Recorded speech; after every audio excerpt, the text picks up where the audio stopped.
Muy buenas tardes, queridos alumnos de Práctica Test. Les mando un afectuoso saludo a Octavio Paz, Osvaldo Castillo y Whitson Pierre, que están conectados de forma sincrónica en esta pequeña clase. Espero que se encuentren muy bien, que hayan tenido un excelente fin de semana también.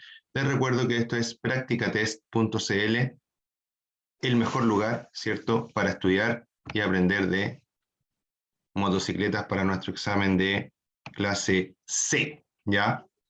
Entonces, hoy día empezamos un nuevo ciclo de estas clases en vivo, ¿cierto?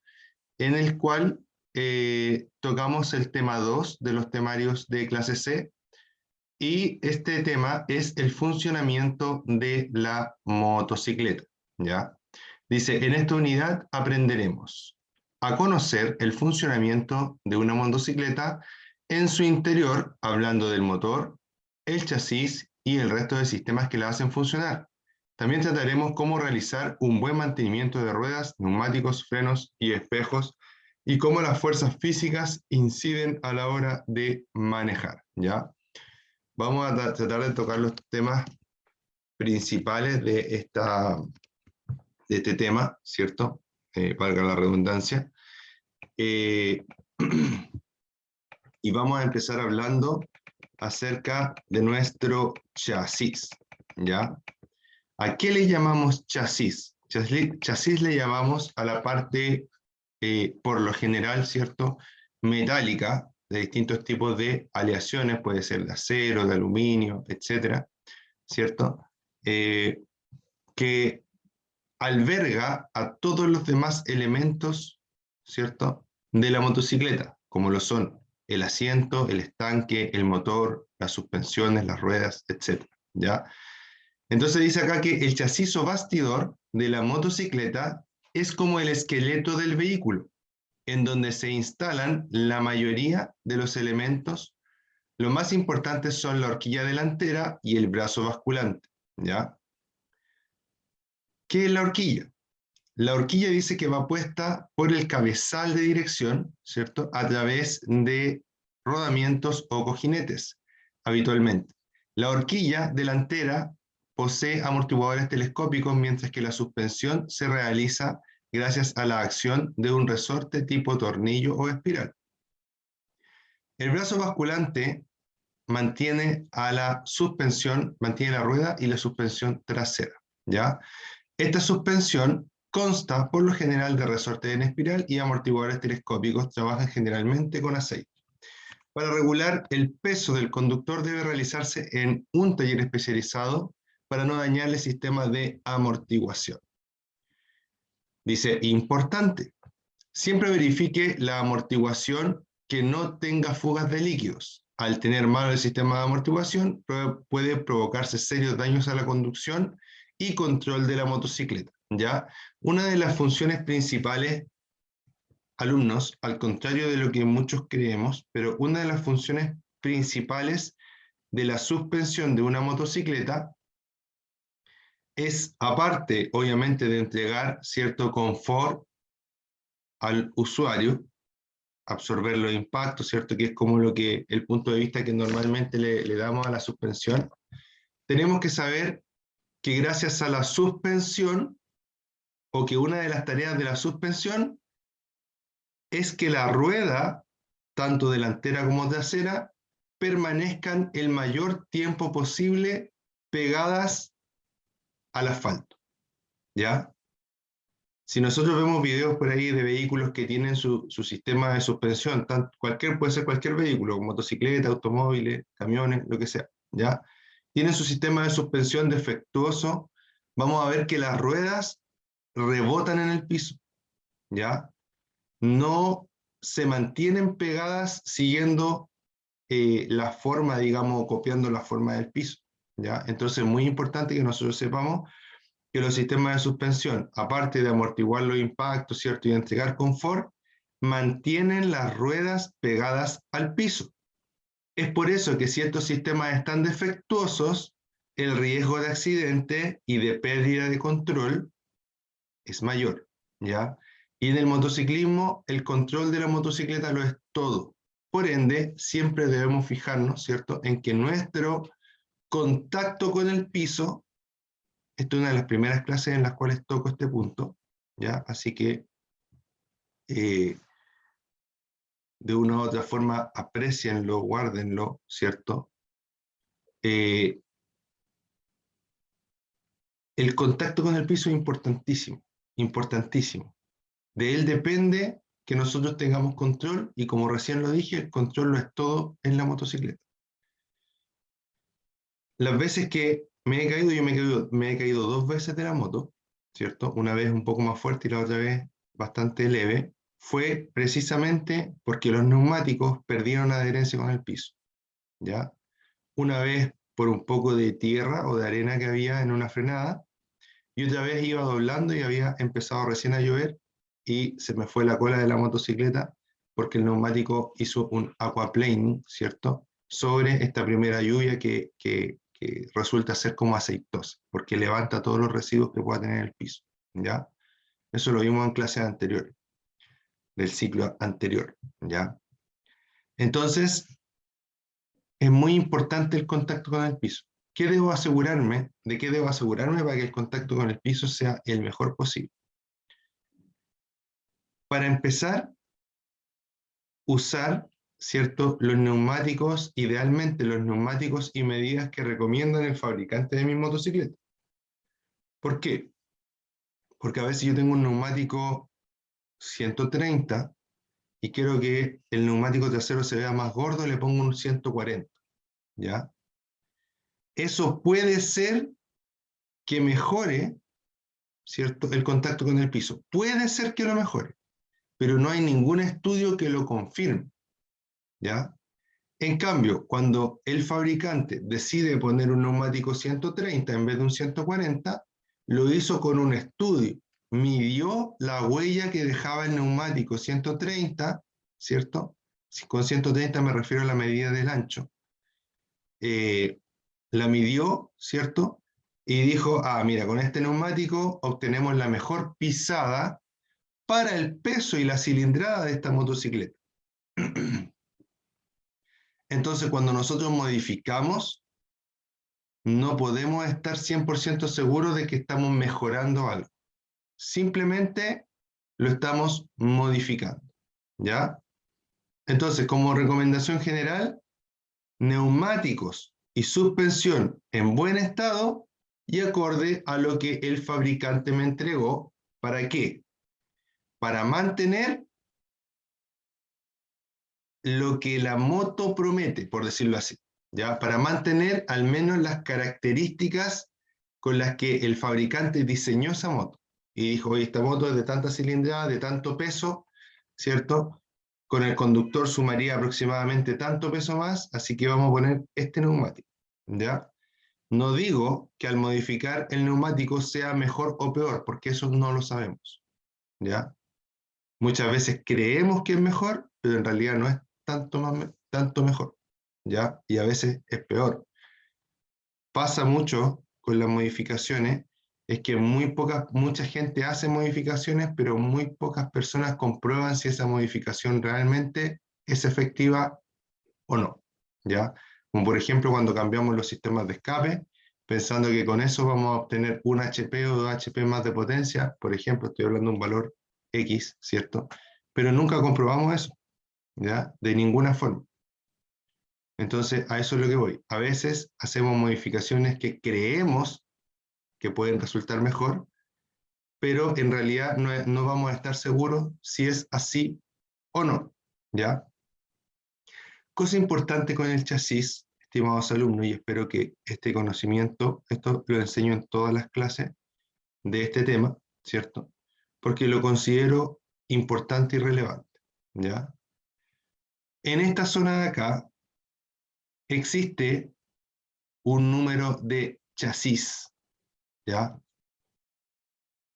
Este número de chasis permite, ¿cierto?, identificar todo nuestro marco, todo nuestro chasis, ¿ya? Este número de chasis indica, entre otras cosas, dónde fue fabricada la motocicleta, en qué zona del mundo, en qué país, ¿cierto? También indica el número de motocicleta que fue la nuestra, ¿cierto? Y lo más importante, se relaciona con la patente de la propia motocicleta. Estos números de chasis están hechos con una máquina y debieran estar impresos de forma casi perfecta, ¿ya? Si yo veo que el número de chasis está borrado, o está adulterado, o le veo que tiene algunos números que están medio chuecos, yo podría desconfiar de esa motocicleta y pensar que quizás esa motocicleta sea una motocicleta robada, por ejemplo, ¿ya? O una motocicleta que algún problema tuvo con sus papeles originales y se le traspasaron papeles de otra motocicleta, por ejemplo, ¿ya? Entonces es importante que nosotros constatemos que el número de chasis que va en esta parte esté escrito correctamente y corresponda a los papeles de la moto que me están entregando, ¿ya? Y eso lo tengo que hacer antes de hacerme de la moto, ¿ya? Porque si yo me la llevo y lo veo al otro día, ¿cierto? Ya no hay mucho que hacer. ¿Por qué? Porque el vendedor podría perfectamente decirme que él me entregó bien y que no sabe qué pasó en ese día que pasó, en ese día que transcurrió, ¿ya? Entonces, súper importante, si ustedes quieren comprar una moto, revisen el número de chasis que va puesto en esta zona, ¿ya? El chasis, este que está acá, ¿cierto? Acá se le está agregando el basculante trasero, se le está agregando el basculante trasero y la suspensión trasera, pero el chasis es toda la parte negra, ¿ya? En esta zona iría el estanque, en esta zona iría el asiento trasero y en esta zona iría el motor. Hay distintos tipos de chasis para distintos tipos de motocicleta, ¿ya? En este video pueden ver, ¿cierto?, distintos tipos de chasis. Muy buen video para que ustedes puedan instruirse. Ahora vamos a hablar de otra parte muy importante para la motocicleta, ¿cierto? De donde recibe su nombre también. Dice, como en los automóviles, también es el corazón de la motocicleta, pero existen dos tipos de motores más comunes, que son los de 2 tiempos y 4 tiempos, ¿ya? Esto que está aquí, ¿cierto? Es un motor de motocicleta, es un motor con configuración en B, ¿ya? Igual que los motores de auto, que son algunos en línea y otros en B, ¿cierto? Este es en B porque tiene un cilindro aquí y haciendo una B tiene otro cilindro al lado, ¿ya? Si fuera un motor en línea, estaría este cilindro, por ejemplo, al lado de este en la misma orientación, ¿ya? Cosa importante, existen motores de 2 y de 4 tiempos, dice acá. ¿Cuál es la diferencia entre el de 2 y el de 4 tiempos? Podemos decir que el de 2 tiempos es, entre comillas, más potente, tiene una reacción mucho más rápida, es más explosivo, como nos gusta decirnos, ¿ya? ¿Por qué más explosivo? Porque uno gira el acelerador, ¿cierto? Y la moto ¡muing! Sale para adelante, pero con mucha fuerza, ¿ya? Este tipo de motos con motores de 2 tiempos para la calle prácticamente ya no se usan, ¿ya? He visto algunos scooters por ahí que no son tan antiguos, que todavía traen motores de 2 tiempos, pero en la actualidad es casi nulo, si no es que completamente nulo, es casi nulo la utilización de motores de 2 tiempos para vehículos de calle, para vehículos urbanos, ¿ya? ¿Por qué? Porque el motor de 2 tiempos contamina más que el motor de 4 tiempos en aspectos generales, ¿ya? ¿Y por qué contamina más? Porque el motor de 4 tiempos, ¿por qué contamina más el motor de 2 tiempos? Porque el motor de 2 tiempos, en su funcionamiento común, general y normal, necesita quemar aceite para poder lubricarse y no autodestruirse tan rápido, por decirlo así, para poder sellar también. ¿ya? Entonces, en su normal funcionamiento está quemando aceite, algo que es muy mal visto en un motor de 4 tiempos. Si el motor de 4 tiempos quema aceite, no pasa la revisión técnica. Así de simple. O quema mucho aceite, ¿ya? Siempre probablemente va a quemar algún pequeño porcentaje, pero un porcentaje ínfimo, ¿cierto? Tan pequeño que casi no se nota entre cambio y cambio de aceite en algunos vehículos, ¿ya? Entonces, en los motores de 2 tiempos, el combustible y el aceite se mezclan y se queman en conjunto. En los motores de 4 tiempos, el combustible y el aceite están en 2 partes separadas y el aceite no se debiera quemar en teoría, ¿ya? Luego tenemos otra diferencia que es lo que origina el nombre de 2 tiempos y de 4 tiempos. En el motor de 2 tiempos tengo un pistón, ¿cierto? El pistón es la parte que sube y que baja y que genera o que recibe la energía de la explosión interna del motor, ¿cierto? Entonces, este pistón se desplaza una vez hacia abajo, una vez hacia arriba y ahí tiene un ciclo completo. Cada vez que el pistón llega arriba hay una explosión, hay un empuje y gira el motor, ¿ya? Cada vez que el motor está arriba hay una explosión, hay un empuje y gira el motor, ¿ya? Al girar el motor, ¿cierto? Al girar el motor, permite, al girar nuestro motor, ¿cierto? Permite, digamos, en una vuelta que el motor se revolucione más rápido, ¿ya? En cambio, en el motor de 4 tiempos, el pistón tiene que llegar 2 veces arriba, ¿cierto? Para que recién haya una explosión, por lo tanto se complete un ciclo de motor. Entonces, el motor de 2 tiempos, está así el pistón, baja, sube, pum, explosión, baja, sube, pum, explosión, baja, sube, pum, explosión. Entonces, por cada explosión hay un viaje, 2 tiempos, ¿cierto? 2 viajes del pistón. En cambio, en el motor de 4 tiempos, baja con la explosión, sube, baja de nuevo, sube de nuevo y ahí recién hay otra explosión. Entonces ahí tenemos 4 viajes del pistón para solo una explosión. Una explosión equivale a un empuje, es decir, para generar un empuje del pistón y hacer girar el cigüeñal con fuerza, el motor de 2 tiempos necesita 2 viajes y el motor de 4 tiempos necesita 4 viajes. Por eso se llama motor de 2 tiempos y motor de 4 tiempos. Eso con respecto al funcionamiento del motor, ¿ya? A su principio de funcionamiento, ¿ya? Otra diferencia es que los motores de 4 tiempos tienen válvulas y los motores de 2 tiempos tienen lumbreras, ¿ya? Y ahora vamos a pasar, dejamos de lado el tema de los 2 y los 4 tiempos, ¿cierto? Vamos a pasar a hablar de estas rayas que tiene aquí nuestro motor, ¿ya? La mayoría de los motores tienen estas rayas, ¿ya? La mayoría de los motores tienen estas rayas de motocicleta, porque la mayoría de las motocicletas, está cambiando un poco eso ahora, pero yo diría que la mayoría aún de las motocicletas son refrigeradas por aire, ¿ya?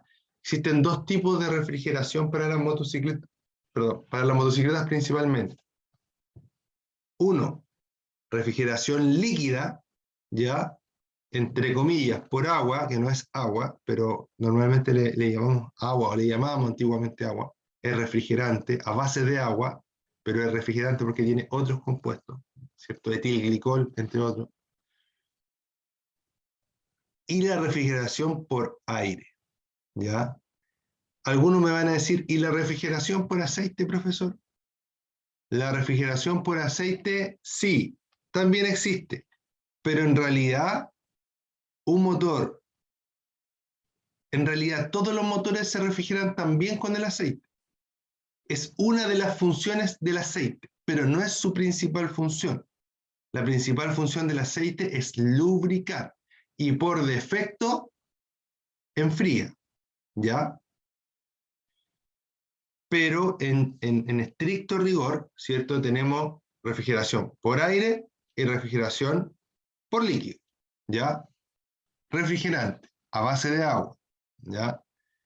¿Hay algunos que tienen un radiador de aceite? Sí, también es para enfriar el aceite del motor, ¿ya? Y con eso también, por defecto, refrigera el motor. Sí, está bien, pero sigue siendo refrigeración por aire, ¿ya? Por ejemplo, este motor podría tener que es un motor refrigerado por aire porque tiene aletas, ¿cierto? Y esas aletas disipan el calor, porque al tener, ¿cierto? Tengo esta estructura, digamos esta estructura, ¿ya?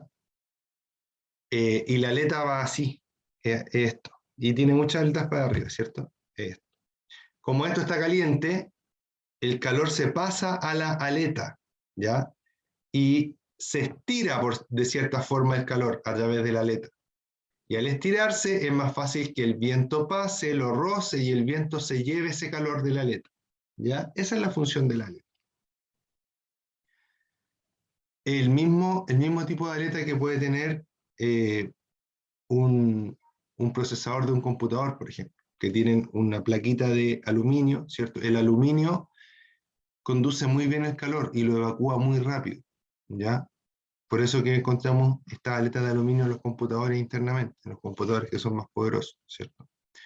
Entonces, estas aletas permiten la disipación del calor por el roce del aire. ¿Por qué tienen la aleta? Porque permite que el calor se estire de cierta forma, ¿cierto? Y tenga más superficie de contacto con el aire. Es por eso que si estas aletas estuvieran sucias, por ejemplo, con barro, o sucias, ¿cierto? O no, sucias con barro o quebradas, eso es lo que quería decir, va a afectar la temperatura del motor, ¿ya? Piensen, ¿de qué son los hornos donde hacen pan amasado? Son de barro, ¿cierto? Entonces, cuando tenemos una moto de off-road y le salta el barro, ¿cierto? Y con el calor del motor se seca el barro ahí en la aleta, eso puede perjudicar mucho el motor, ¿ya? ¿Por qué? Porque puede, si queda mucho barro entre medio, puede hacer que la aleta disipe menos calor. Ya va a depender obviamente del caso a caso, pero podría llegar a pasar, ¿ya? Y tenemos motores que no son refrigerados por aire, sino que son refrigerados por líquido, como le dije anteriormente. ¿Y cómo los discriminamos uno del otro? Porque el por aire tiene aletas, ¿ya? Y el que es por líquido es liso. Fíjense que este es liso, no tiene aletas. Ahí se ve una parte, ahí se ve otra parte. En ninguna parte tiene aletas, ¿ya? Este motor es liso, ¿ya? El sistema de lubricación. Dice, en los motores de 4 tiempos tiene un sistema de lubricación independiente. Una bomba de aceite envía el aceite a presión a los diferentes puntos del motor para disminuir la fricción, refrigerar el motor y evitar el desgaste de partes móviles. Ayer nomás yo veía cuánto se demoraba un vehículo, un motor, ¿cierto? Les sacaban todo el aceite, ponían como 4 vehículos de marcas distintas, ponían un japonés y eran 3 vehículos parece, un japonés y 2 vehículos europeos, ¿cierto? Entonces, le sacaban todo el aceite al motor y lo echaban a andar y contaban así en ralentí solamente, ¿cierto? Y contaban cuánto tiempo se demoraban en dejar de funcionar, ¿ya? Los primeros dos, no voy a decir cuáles son para no perjudicar a nadie, los primeros dos se demoraron como unos 6 minutos en dejar de funcionar sin aceite, ¿ya? Y el último empezó, o sea, duró un poco más de tiempo, duró como 25 minutos, más o menos, igual sobresaliente, pero eran vehículos viejos, así que depende de muchas cosas que puede durar más o menos un motor sin lubricación, ¿ya? Aparte de su fabricación. Pero lo que voy yo es que la lubricación es la vida de un motor. O sea, si un motor no se está lubricando, no dura nada, ¿ya? Un motor sin aceite o con lubricación deficiente no dura nada. Como no dura nada, un motor, ¿cierto? Sin presión de aceite. Nosotros debemos preocuparnos de que el aceite que le echamos a nuestro motor sea el aceite indicado, sea el aceite idóneo para nuestro motor. Si la marca dice 1040, 1040 desde que el motor es nuevo hasta que el motor muere. 1040. Muchas personas nos dicen que cambiemos el grado del motor a ciertos kilómetros. Si no lo dice el fabricante, entonces eso es falso, ¿ya? Si es que algún fabricante lo dijera, bueno, se hace, por supuesto. Pero si no, no, ¿ya? ¿Por qué? Porque el motor, sus conductos, ¿cierto? Su funcionamiento, su bomba de aceite, está todo construido para una cierta calidad o un cierto grado de aceite, ¿ya? Por algo trae especificaciones, así también para las cajas de cambio, etc., ¿ya? Para todo. En las motocicletas, el aceite de motor lo comparte la caja de cambio. Entonces tenemos que saber, ¿cierto?, que debemos ocupar el lubricante de las especificaciones que el fabricante me dice. En las mismas especificaciones podemos encontrar variedad de precios, ¿ya? Pero lo que no debemos hacer nunca es cambiar la especificación. Si el fabricante dice 530, 530. Si dice 2050, 2050. Si dice 1040, 1040. ¿Ya? Y después de eso, vemos qué tipo de aceite de mejor calidad, de mejor linaje, por decirlo así, ¿cierto? De mejor familia, le podemos poner, ¿ya? Si no nos alcanza para uno tan bueno, podemos averiguar de los que son más económicos, ¿cierto? O sea, para uno tan caro en realidad, ¿ya? Vamos a decir tan caro, porque hay aceites que son económicos y que son muy buenos y que cumplen muy bien, ¿ya? Así que, ojo con la lubricación de sus motocicletas. El filtro de aceite, idealmente, cambiarlo siempre. ¿Por qué? Porque los motores, a pesar de que se gastan muy, pero muy poco, con un aceite adecuado, ¿cierto? Siempre se gastan y van generando un polvillo metálico. Ese polvillo metálico y toda la suciedad va tapando el filtro de aceite, ¿ya? El filtro de aceite siempre, idealmente, debiese cambiarse, ¿ya? Hay distintos sistemas de filtro de aceite, pero siempre que cambiamos aceite, ojalá hacer mantención o cambiar el filtro de aceite, ¿ya?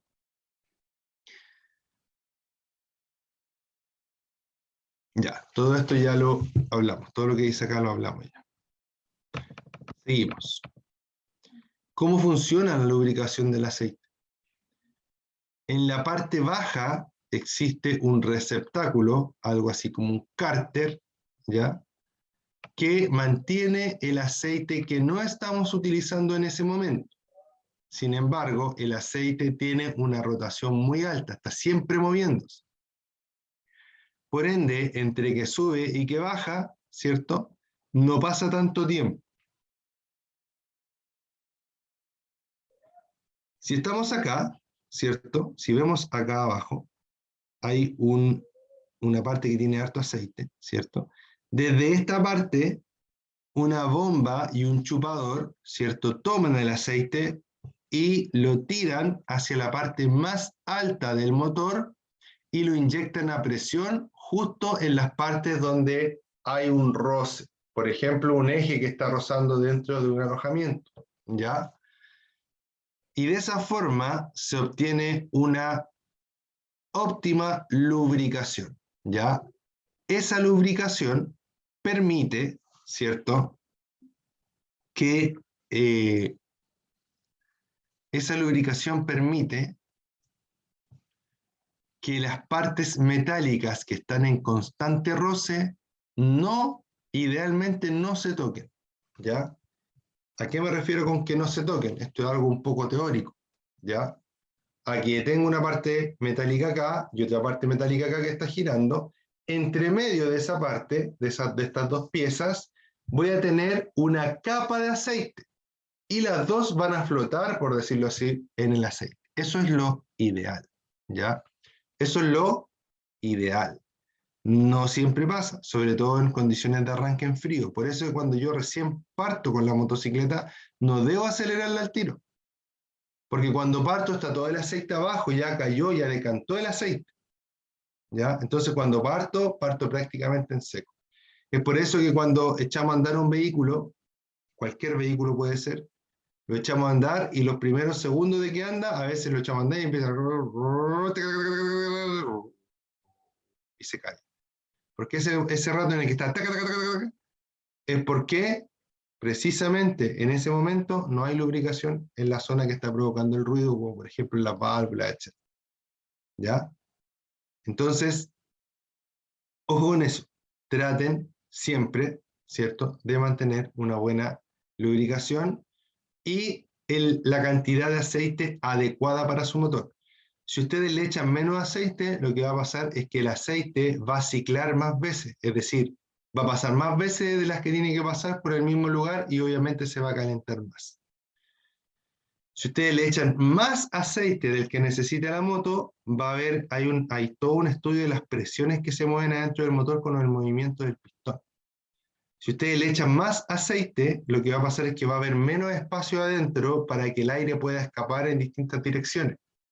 Y de esta forma, lo que va a pasar es que van a provocar que los sellos se rompan, ¿cierto? Provocando pérdidas de aceite hacia el exterior, ¿ya?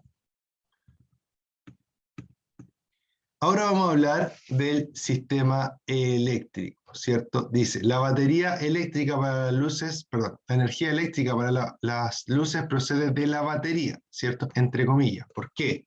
Porque la energía, ¿cierto?, no procede solo de la batería. En realidad la batería es la que permite que el vehículo se ponga en movimiento. Esa es la principal función de la batería, que el vehículo se ponga en movimiento cuando está detenido.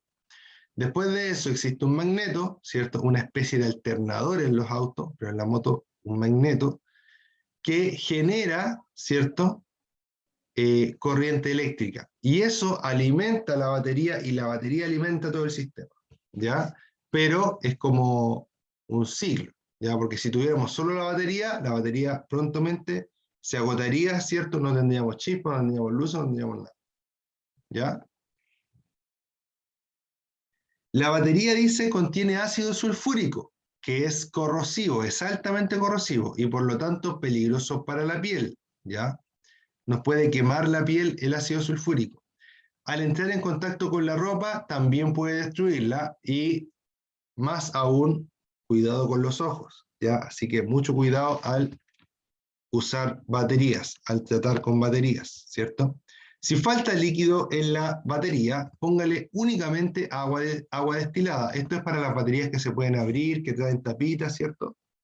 Dice que algunas baterías no necesitan mantención. Estas son las que no se pueden abrir, que tienen un ojito mágico arriba, ¿cierto? Y va cambiando de color según el estado de la batería. Después habla de los fusibles, ¿ya? Aquí vamos a hablar un poquito más extenso. El fusible es una pequeña pieza que normalmente es muy barata, vale 100, 200 pesos, no sé, una cosa así. Pero protege el resto del sistema de la motocicleta de forma increíble, ¿ya? ¿Por qué? Porque este sistema, ¿cierto? Este sistema de fusible lo que puede hacer con nuestra motocicleta es que cuando hay un cortocircuito en el cual se eleva mucho el nivel de tensión y produce temperatura, ¿cierto? Quema los cables. La gracia del fusible es que el fusible se quema antes que los cables, antes que los conectores, e interrumpe el paso de la corriente, ¿cierto? Dejándolo en corte, ¿ya? Al dejarlo en corte, ¿cierto? No hay paso de corriente, el sistema se enfría y no se daña. ¿El sistema deja de funcionar? Por supuesto que sí, porque está cortado, ¿cierto? Pero no se autodestruye como si no tuviera fusible. Si no tiene fusible, se calienta todo el sistema y se autodestruye. ¿ya? Aunque suene poco chistoso. Como se autodestruye, tenemos que cambiar cableado, tenemos que cambiar conectores, enchufe, e interruptores, etc. Para que eso no pase, los ingenieros, ¿cierto?, hace muchísimas décadas atrás inventaron los fusibles. ¿Para qué? Cuando se eleva la temperatura, el fusible está programado para fundirse, de ahí viene la palabra fusible, fundirse. Y al fundirse se vuelven líquidos, ¿cierto? Y como el líquido es atraído por la gravedad, se cae y hace el corte del puente, ¿cierto? Me fui muy en la profunda con eso. Pero es más o menos así, ¿ya? Me gusta darle un poco de peso a esto porque diría que en todas las motos que he tenido de segunda mano ha venido un fusible, ¿cierto?, unido con alambritos de cobre. ¿Ya? Eso no se puede hacer por ningún motivo. ¿Por qué? Porque voy a perjudicar los cables. A veces no pasa el tiro, pero nos damos cuenta que tomamos los ramales de los cables, ¿cierto? Y vemos que hay algunos cables que están duros, que su aislante está duro, como que está quebradizo. Eso puede ser provocado por un problema de este tipo. ¿Por qué? Porque a veces hay un corte por ahí en el sistema y como hacemos que resista más, el sistema sigue funcionando, pero sigue funcionando de mala manera, de manera que empieza a producir temperatura, sigue funcionando, pero a una temperatura más elevada de lo que tiene que funcionar el circuito, y de esa forma el cable, como está a más temperatura, lo estamos cocinando continuamente. Y eso a través del tiempo, después vamos a tocar el cable, el aislante, y se deshace. Y como se deshace, empieza a tocar con distintos puntos y ya se produce una falla catastrófica. ¿Cómo se debe tratar el fusible? Existen dos fallas principalmente para los fusibles. Una que es permanente y otra que es permanente y la otra que es momentánea, por decirlo así. Tenía otra palabra para decirlo, pero es lo mismo, ¿ya? Una que es permanente y la otra que es momentánea. ¿Por qué? Pongámonos en el caso de que tenemos en la motocicleta el chasis y tenemos un cable que está descubierto por alguna razón, ¿cierto? Positivo, y el chasis, ¿cierto? El chasis tiene carga negativa en todos los vehículos, ¿ya? Cuando vamos andando, de repente pasamos por un hoyo y como el hoyo fue tan fuerte, ¿cierto? El cable que tenía que ir acá se vino para abajo, tocó el chasis, hizo un cortocircuito, ¿cierto? Se quemó el fusible, pero al pasar por el hoyo el cable volvió a su posición normal, ¿cierto? Entonces, cuando pasa eso, ¡pum!, se quemó el fusible, seguimos adelante y nos damos cuenta que se apagó la moto, por ejemplo, que me pasó hace poquito tiempo atrás. Nos vamos a la parte de los fusibles, revisamos los fusibles y nos damos cuenta que los fusibles, ¿cierto? Hay uno que se quemó. ¿Qué hacemos nosotros? Sacamos, como nosotros estamos preparados, andamos como con los fusibles que usa nuestra motocicleta en caso de emergencia, ¿cierto? Sacamos el fusible, por ejemplo, se quemó un fusible rojo. Lo sacamos, el fusible rojo, ponemos otro fusible rojo nuevo, echamos a andar la moto, ¡pum!, ni un problema, seguimos andando y no nos da más problemas. ¿Hasta qué? Hasta que pase la coincidencia de que de nuevo pasemos por uno y de nuevo vuelve a pasar lo otro. ¿Ya? Es una falla momentánea, ¿cierto? Y la más fácil de solucionar. ¿Ya? Después tenemos el segundo caso, una falla, ¿cierto?, que es una falla permanente. Mismo caso, el mismo cable, el mismo chasis, pasamos por un hoyo, pero ahora en vez de que el cable hiciera esto y se separara, hizo esto y quedó ahí. Entonces, ¿qué vamos a hacer nosotros? Vamos a parar la motocicleta, ¿cierto? Vamos a cambiar el mismo fusible rojo, lo vamos a poner, ¡tac!, lo ponemos y ¡tac!, se quema el tiro. ¿Ya? Suenan así, digo ¡tac!, porque suenan a veces los fusibles cuando se queman. ¿Ya? Entonces, una de dos, o lo ponemos y se quema el tiro, o lo ponemos y cuando echamos a andar la moto, ¡pum!, se quema y se para la moto del tiro. Parte y se para porque se va quemando, ¿cierto?, el fusible. Ahora, en ese momento, ¿qué hago? ¡Ah! El mecánico chanta viene y le pone un fusible más grande. En vez de uno de 10, le pone uno de 20 o de 30. Problema para el futuro. y para el futuro próximo muchas veces. No es que les vaya a dar problemas en un año más, puede darles problemas el mismo día, se les puede incendiar la moto, ¿ya? Entonces eso no se hace. ¿Qué hace el mecánico más chanta todavía? Saca el fusible, le pone un pedazo de cable de cobre, ¿cierto? Y lo vuelve a poner. Más problemas, ¿ya? Inclusive, como les digo, se puede llegar a incendiar la moto, ¿ya? Entonces esas cosas no se hacen por ningún motivo. ¿Qué debo hacer? Buscar por qué se está quemando, ¿cierto? La moto. Ahora, una técnica para alguien que quizás no se maneja tanto, es algo que una vez a mí me sirvió, es que yo una vez tenía una moto, tenía harto años en la moto, ¿ya? Me la robaron esa moto lamentablemente, eh, y una vez algo le hicimos, no me acuerdo, parece que cambió un paquetadura o algo así, pero algo le hicimos y cuando la fuimos a armar, yo la armaba, la echaba a andar y se quemaba el fusil. La echaba a andar y se quemaba el fusil. Me daba cuenta que cuando yo le sacaba el estanque y la echaba a andar sin estanque, partía súper bien. Le ponía el estanque, se quemaba el fusil. Yo casi me volví loco.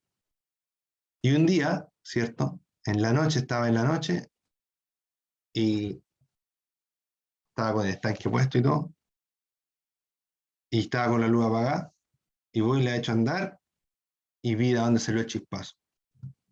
Por la parte baja del estanque, por un ladito, ¿cierto? Me di cuenta que ahí se iluminó. Entonces, en esta parte del estanque es. Entonces, una buena técnica, eh, insisto, para gente que quizás no se maneja tanto, es que desarme la moto, que desarme las partes, digamos, que la desarme, pero que la moto pueda seguir partiendo y conectando lo que yo necesito para cuando se corta el fusible. Entonces, con todo oscuro, yo pongo el fusible. Y como está todo oscuro, en algún lado donde está el cortocircuito, puede ser que salga algún tipo de chispa.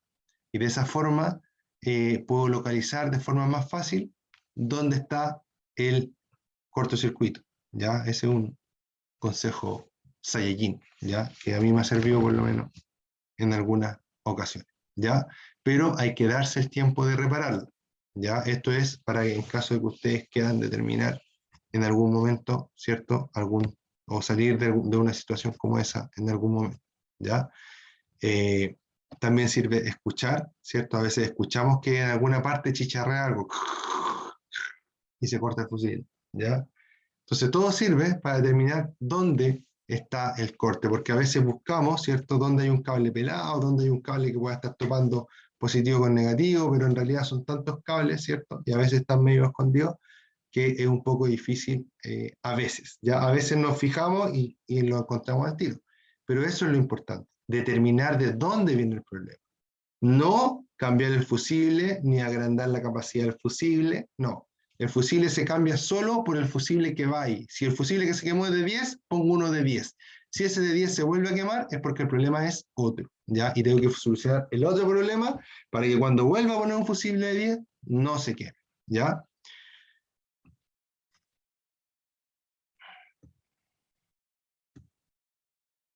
Seguimos. Espero que les haya servido mucho eso que está ahí.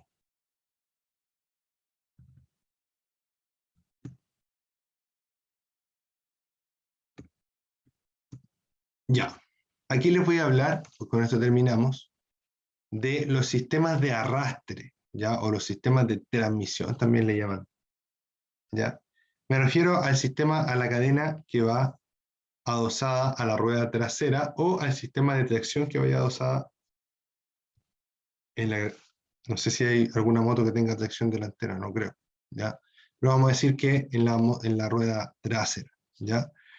Lo que por lejos más se usa es la cadena, ¿ya? Por eso vamos a hablar de la cadena. Pero también existe correa, como esta, que es un sistema muy silencioso de transmisión, ¿cierto? Y también existe un cardán, ¿ya? Un cardán, como el cardán de los camiones, algo muy parecido que también existe en algunas motocicletas, ¿ya? El kit de arrastre, ¿ya? Es la cadena, el piñón de ataque y la catalina, que es el piñón que va puesto en la rueda. ¿Ya? Esas tres cosas se deben cambiar cuando presentan desgaste. La rueda trasera, fíjense que, bueno, aquí no se ve ninguna parte, pero vamos a tomar como ejemplo esa rayita que está ahí. Desconozco cómo funciona este sistema en verdad. Pero los motos normales, por decirlo así, que estas imágenes son de moto igual bien, como bien avanzadas, ¿ya? Pero los motos normales normalmente traen como una rayita parecida a esa, un poco más grande, en donde se pone el perno de la rueda trasera, que atraviesa, que soporta la rueda trasera. Por esa rayita uno puede desplazar la rueda más adelante o más atrás. ¿Por qué? Porque con el normal funcionamiento de la cadena, ¿cierto? La propia cadena se va estirando, ¿ya? Al irse estirando, nosotros cada cierto tiempo debemos fijarnos que la cadena no esté muy suelta e ir acomodando la rueda más atrás, más atrás, más atrás. ¿Para qué? Para que siempre vaya quedando con la tensión justa, ¿ya? Cuando se monta o cuando se cambia, se debiese cambiar todo el conjunto, insisto. Piñón, el que sale del motor y que engancha la cadena. Catalina, que engancha la cadena con la rueda, ¿ya? La catalina esta que se ve acá, ¿ya? Y la cadena propiamente tal. ¿Por qué? Porque los dientes se gastan y la cadena se estira, ¿ya? Es peligroso que una cadena se corte porque se podría enrollar en la rueda, generar que la rueda se atasque y una pérdida de control a gran velocidad, por ejemplo, ¿ya? Entonces, siempre se deben cambiar las tres cosas idealmente, ¿ya?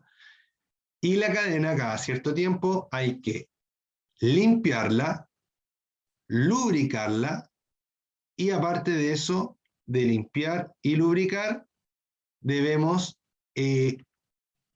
estirar, ¿ya? Cuando nosotros cambiamos la cadena, en la caja de la cadena dice cuánto holgura tiene que tener la cadena. La cadena no puede estar tensa arriba y abajo, ¿ya? Si está tensa arriba y abajo, la vamos a gastar prematuramente, vamos a gastar todo el kit de arrastre prematuramente, ¿ya? Normalmente son 2 dedos o 3 dedos que debiera subir la cadena por la parte de abajo, subir o bajar así como de holgura, ¿ya? Hay algunos talleres que la dejan totalmente tensa, eso no está bien, ¿ya? Idealmente que el trabajo lo haga una persona que sepa, ¿ya? Porque ahí hay muchos temas de apriete, ¿cierto? Y que la verdad que si no eres mecánico, yo no recomiendo que haga esto. ¿Por qué? Porque es algo que no es tan complicado de hacer, pero sí tiene que quedar bien hecho para no correr riesgo de tener problemas de algún tipo de accidente grave por falla mecánica, ¿ya? Las fallas, ojalá nunca tuviéramos accidentes por fallas mecánicas, porque las fallas mecánicas se pueden, por un buen mantenimiento de la motocicleta, deberían casi anularse por completo, ¿ya? Entonces, ojo con ello, ¿ya? Siempre que cambiemos kit de arrastre se cambia completo y se mantiene y se verifica el estado, ¿cierto?, de la cadena, ¿ya? Dice, una cadena bien lubricada dura mucho más tiempo. Procure también que la cadena vaya suficientemente tensa, ¿ya? Si la cadena, por el contrario, fuera muy suelta, va a provocar que se salga la cadena y al salirse la cadena también puede producir un accidente grave, aparte de dejarlos sin tracción en un momento que a lo mejor necesitan tracción, ¿ya? Al ir la cadena muy suelta también podría eventualmente atraparles un pie, etcétera, ¿ya? Así que ojo con ello, ¿ya? Bueno, y ahí les dejo más material para que ustedes puedan seguir, ¿cierto? Miren qué hermosa esa moto. Díganme si ese diseño no es totalmente hermoso. Algún día va a tener algo así, ¿ya? Creo que esto ya más que una moto es arte, ¿ya? No sé qué piensan ustedes. Y eso, ya les agradezco mucho, ¿cierto? Su presencia el día de hoy fue para mí una clase bien agradable porque hay hartos alumnos conectados de forma sincrónica, no siempre pasa. Y les vuelvo a mandar, ¿cierto?, un cariñoso saludo y espero que les haya gustado la clase a Henry Macías, a Octavio Pastoro, a Osvaldo Castillo y a Whitson Pierre. Ya también a todos los que puedan ver esta grabación en el futuro. Nos vemos, esto es practicatest.cl, espero que les sirva esto y puedan estudiar mucho para su examen clase C y que los consejos que les di hoy día también les sirvan para el resto de su vida. Mi nombre es Ricardo Cornejo, si me ven en algún lado me saludan para que conversemos un ratito de moto. Un abrazo, cuídense mucho, nos vemos, chao, chao.